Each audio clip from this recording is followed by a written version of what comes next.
Hey guys, it's Mike with Power Scratching Camping coming at you with another video today. Today, I invite you to grab a cup of coffee with me. There is coffee in that mug. I do invite you to grab a cup of coffee with me and sit down because today we're going to get mad at the knife community. So stick around. So today's video is about why knife steels don't really matter and why most YouTubers who test knives are kind of stupid in their tests. So, the first thing I want to get out there is all knives need sharpening. It doesn't matter if you have to sharpen it once a day or once a week or once a month. All knives need to be sharpened, and eventually, that knife that you're using is going to need to be put on the stone or the strop or the ceramic stone or whatever, or the KME or whatever guided sharpening system or freehand that you use. I'm not here to argue which sharpening system is the best.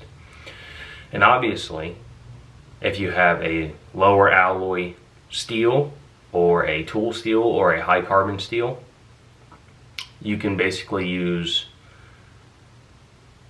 any stone, unless it has vanadium in it, because then it has vanadium carbides and I don't know, something about they can't be ground down by certain mediums, and then you just have those free floating carbides sitting at the edge and the carbides break off and the medium's left there not sharp. So people say that, but lower alloy steels and carbon steels you can sharpen with basically anything. A ceramic mug you could sharpen them with. As far as higher alloy steels and high vanadium carbide steels, you need diamond stones for that, or CBN, one of those two, and that kind of sucks, you know. Kind of sucks that you need a certain stone for certain steels. Why not have one stone for all your steels? And I understand that lower alloy steels can be sharpened on diamond as well, but I'm going to use my Swiss Army knife as an example. If I sharpen that on even the extra fine DMT stone, then it doesn't. I can do really light passes, and every pass is leaving a burr on the other side. And it might be a wire edge flipping over like that, but I'm really good about knocking a burr off on my stone before I even go to a strop. And I even run it through a piece of wood to try to knock that off, and it still sticks on there. So that kind of sucks. So I like using softer sharpening stones for my Swiss Army knives. And I do have multiples because I do love that brand. So it stinks like if I am carrying a high carbide steel pocket knife, not high carbide, but this is an S30V, so it's got vanadium carbides, and then I also pair that with my Swiss Army knife. I need to carry like 2 different types of sharpening stones because I carry my 4-inch DMTs for this guy, and this guy's left wanting because it's hard for me to knock that burr off. What I do to make up for that is I carry a DMT coarse, and then I carry the Spyderco double stuff with medium and fine ceramics. One second, I'm taking a sip for my coffee. So, all steels need to be sharpened. That is point number 1. I know that was kind of a long point. This is going to be a long video, so stick with me. Point number 2. There's a lot of knives out there that have good steels but are shitty knives. Let me explain. I like this guy, but I'm going to use him as an example. I'm starting to like this guy. I just started testing him, so if I grab onto that guy nice and tight, I can feel every corner of that knife in my hand. Every nook, every cranny, just in my hand. The handles, they're a little sharp. A little bit of too much angling and texturing in there. My big old ham hands, the pad of my palm gets up in there. Same thing with the back. I don't know whose idea was to put jimping on the back of this right here, but I mean, I guess it's okay if you hold your knife like this, but I don't ever hold my knife like this. I either hold it in the hand like that, or I choke up on the blade like this. I rarely hold my knife like this. Most of the time I'm holding it like this, or like this. So I don't know, it's just not great ergonomically. And this is a $175 knife with S30D steel. I'm going to take my Isola 2 for an example, carbon steel blade. This thing, I have carved with it. I have done tri-sticks and notches with it, and this thing freaking rocks. And it is a third of the price of this guy, almost a third of the price of that guy. And this thing's just way better, ergonomically as well. Or ergonomically, I mean. So, just because it has good knife steel doesn't mean it's a good knife blade. Doesn't mean it functions well as a knife in your hand. Knife should be comfortable. I'm going to take a page, I'm going to loosely quote Cody Lundeen out of his book, 98.6 Degrees, How to Keep Your Ass Alive, in his section talking about knives. He's talking about fixed blade knives for a survival situation, but I think that this can work for any type of knife for any situation. He talks about using a neutral broomstick handle to keep it nice and neutral in your hand no matter which way you're holding it, you know, whether you're holding it this way or this way or this way or this way. It's nice and neutral, and he talks about that. There shouldn't be any super sharp edges on the corners, because then it digs into your hand and it sucks. I've had multiple knives that are higher end because of the steel. They're more expensive, where they've dug into my hand and they sucked ergonomically. Spyderco Paramilitary 2 and Para 3. I love those knives. You guys know I love those knives. I advocate those knives all the time. But whenever you start really getting into that knife, especially in like a carving situation, which I have done, I've whittled and I've done feather sticks with those knives, and I've done firecraft with those knives. Once you start getting into something like that, ergonomics matter way more than any sort of blade steel. So that's point number 2. Point number 3.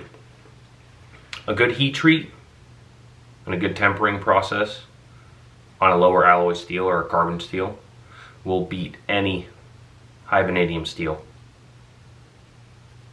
Any high vanadium steel.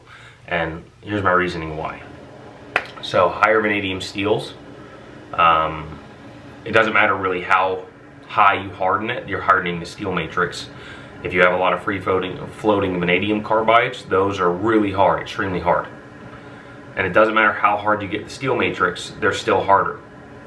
So they'll never quite properly blend with the steel matrix. The steel matrix will always be softer. So if you're cutting something, the steel matrix will wear down before the vanadium carbides. And then it'll eventually make those vanadium carbides start breaking off like that, because there's less supporting them. Now you can mitigate this by using diamond stones, sharpening really well, and trying to keep those vanadium carbides from protruding from the edge. But it's difficult to do that unless you're a master sharpener. If you're a middle-of-the-road sharpener like I am, then it's more difficult to keep them that way. Going off of that point, I believe middle-of-the-ground steels are king whenever it comes to knife steels. People put S30B in a middle-of-the-ground steel now, and I agree with that. S30B isn't super high in vanadium, and it's not really low in vanadium. I would say it's an upper middle ground steel, but whenever I say middle ground, or like middle ground steels, I'm talking about 1095, D2, 01, maybe even 440C. But those knives those blade steels are, you know, easy to resharpen. Why would you not want a knife that's easier to resharpen if you're going to have to sharpen a knife anyway? I see people on not blade forums, but I see people on Spyderco Facebook pages and Instagram pages all the time talking about, oh, what sharpening system is the best? I want a guided sharpening system because it's harder to hold my angle. Well, it wouldn't be that hard to hold your angle if you didn't have to make a million passes on a stone because of how freaking hard or freaking ridiculous it is to sharpen the knife steel that you have. Again, people geek out over sharpening. I sometimes geek out. I go through waves. Sometimes I'll be like, whatever, I'll sharpen it on a rock. And other times I'm like, oh my god, I need to have the perfect angle and get it perfect on the stone and everything like that. Put the Sharpie on the edge. That's a really good sharpening tip, by the way. But yeah, sometimes I'll go through. I lost my train of thought.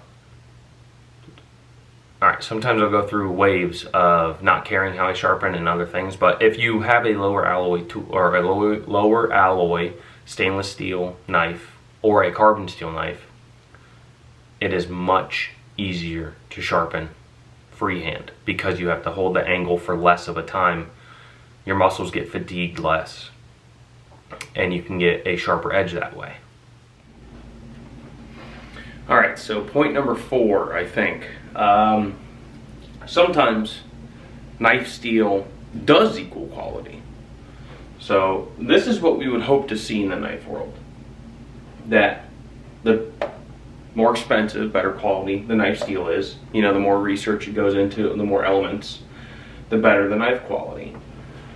But what I think personally we're seeing is something like this. Knife quality, 10, knife steel. I think we're seeing something more like this. More like this. You know, lower range steels coming over here. And then as the knife steel gets better, I think we're seeing a lot of this too. So we're off that curve, you know. I think a lot of the lower alloy steel knives, they try to make up for having a lower steel by making a better quality knife, one that's nicer to handle, one that's easier to hold. And the guys who make a more expensive steel knife don't really give a crap about quality too much because they have better knife steel. And by quality, I'm not saying something like their QC is really bad and their knives get out and they're really terrible. But I'm talking about, I don't think knife manufacturers that make their knives, I don't think they use them, because if they did, they'd be like, man, this is kind of uncomfortable, you know? They don't get out and they're not digging in a hole like I am and having to cut duct tape off a pipe and crap like that, and they're like, man, this doesn't feel really tactile in the hand, kind of feels crappy. And I've had knives where it's like knife steel, like middle of the road, kind of high end, but the quality's like right there. And I'm like, what the hell's going on? Why is this knife quality so terrible whenever the steel's so good? And also there's companies like ZT that we hear a lot about where the knife steel's really good, but they screw it up on the heat treat. So whenever I talk about knife steel quality, I'm talking about, or knife steel price or whatever, I'm talking about good knife steel, good heat treat.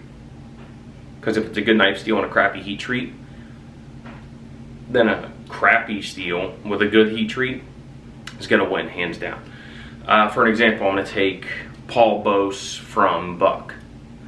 They have a proprietary heat treat process.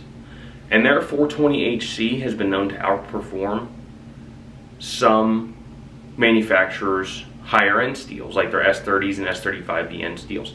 Can't name them off the top of my head. I know ZT's one of them. I can't think of any other ones right now. But I know I keep picking on ZT, but ZT makes good quality knives. I do like their knives. Their heat treat could be better, but I'm not a super steel snob, so I really don't. I mean, whatever.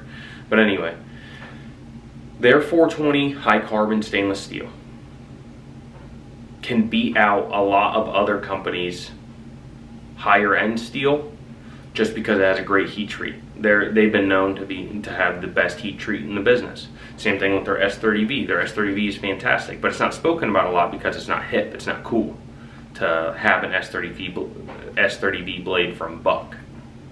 So whatever, their loss. So I'm going to finish out the video right here. You guys can look at the whiteboard in the back, and maybe here, I'm going to back off so you guys can take a screenshot of it. And maybe tell me where you think certain knives sit on this. Here, hold on. Let me erase that.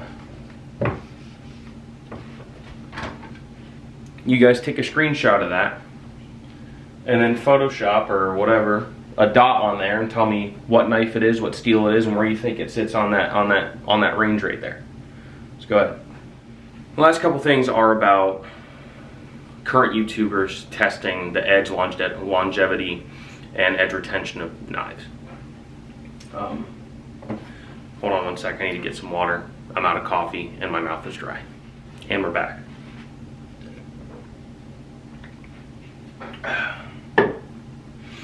So, like we were talking about, most YouTubers, they do their knife tests in a vacuum. What do I mean by that? Well, what I mean is they never put any, I can't say never, but most of them that I have seen don't put any real world experience in there. They cut one medium a bunch of times until a knife starts doing XYZ, or stops doing XYZ, shaving hair, cutting paper, slicing newspaper, whatever. But they'll cut a medium like manila rope, cardboard, whatever the heck they want to cut, food, doesn't matter. They'll cut that over and over and over and over and over and over and over again. And granted, that's how scientific tests are done. Take out all variables. The only variable is X, and you're trying to find the best X you can. Don't go back to your X. But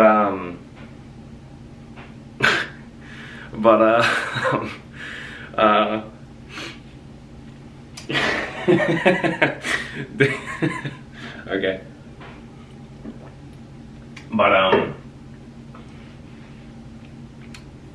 they're done in a vacuum. And what I mean by that is I can take a really great S45VN 20CV K390, pin it up against 1095 S30V, some lower end steels in my day-to-day work, and they're all gonna be pretty much equal. Yes, I cut cardboard. I cut cardboard a lot, actually. Yes, I cut rope. Yes, I cut tape. But I cut other things that is really no different from one knife to another. If I'm cutting something on a harder background, say I have to cut a Fernco off of a piece of cast iron pipe, I don't give a crap if it's K390 hardened by Jesus himself. That knife's gonna dull just like my Swiss Army knife will, just as quickly, because that cast iron rusty pipe is hard on the knife. I try not to cut against it too much, only if I really have to, and if I do, I'm not gonna want to, if I do cut against it, that's what that guy's for. That little knife,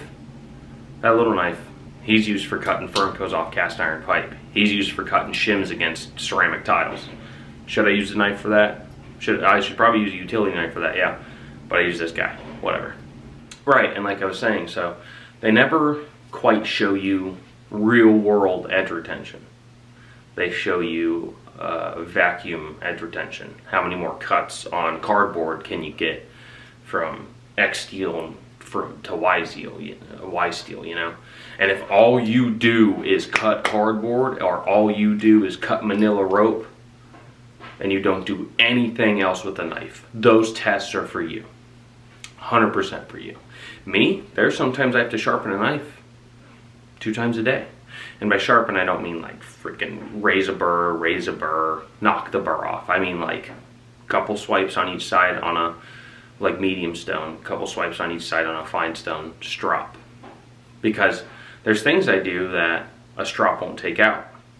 That it's not just rolling the edge, it's a slight chip. But it's not a chip in the fact that it's like super flat. You know, it's like that, and I have to grind these edges. But it's just like a little bit. Little flatness, and I just got to refresh that apex. That's what I call it, refreshing the apex.